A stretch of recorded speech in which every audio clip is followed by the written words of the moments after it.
Los pasos para el diseño de un almacén de datos serían los siguientes. En primer lugar, y muy importante, recordad siempre que un almacén de datos se diseña para un proceso concreto de la organización. Por tanto, el primer paso es lógico que sea elegir un proceso de la organización sobre el cual se quiere realizar informes complejos de manera regular o minería de datos, o en general, algún tipo de análisis de la información. Dicho proceso constituye el hecho sobre el que se va a construir el almacén de datos. Dicho proceso de negocio me refiero. El segundo paso sería decidir el nivel de grano o de detalle que se necesita.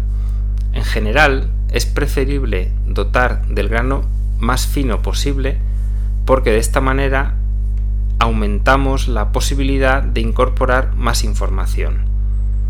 Es decir, yo en mi almacén de datos voy a recoger tanto los hechos como las dimensiones que caracterizan cada uno de esos hechos. Esas dimensiones van a darme información extra. Si yo no almaceno esa información extra, no voy a poder hacerle consultas sobre dicha información. Por poner un ejemplo más concreto, yo puedo añadir en la dimensión tiempo la fecha en el sentido de día, mes y año. Perfecto, con esa información tengo el nivel de detalle de día. Sin embargo, si le pido que me agregue la información por trimestre, la única manera que tiene es ejecutar un pequeño programa que recorra la dimensión de tiempo y vaya sumando datos de 3 en 3 o de 4 en 4. Bueno, si es de trimestre, pues de 3 en 3. Si es cuatrimestres, de 4 en 4. Si es bimensual, de 2 en 2.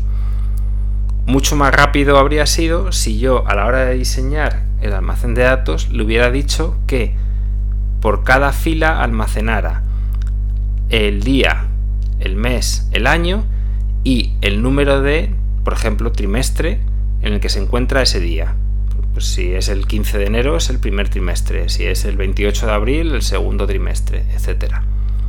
Entonces, decidir ese nivel de grano es esencial y cuanto más fino sea, pues mejor para ser capaz de hacer más detalle, por hacer consultas con mayor grano, con mayor detalle. ¿De acuerdo? En tercer lugar, lo que tenemos que hacer es identificar qué dimensiones quiero. Es decir, a qué preguntas quiero responder, qué, quién, dónde, de dónde, cuándo, cómo.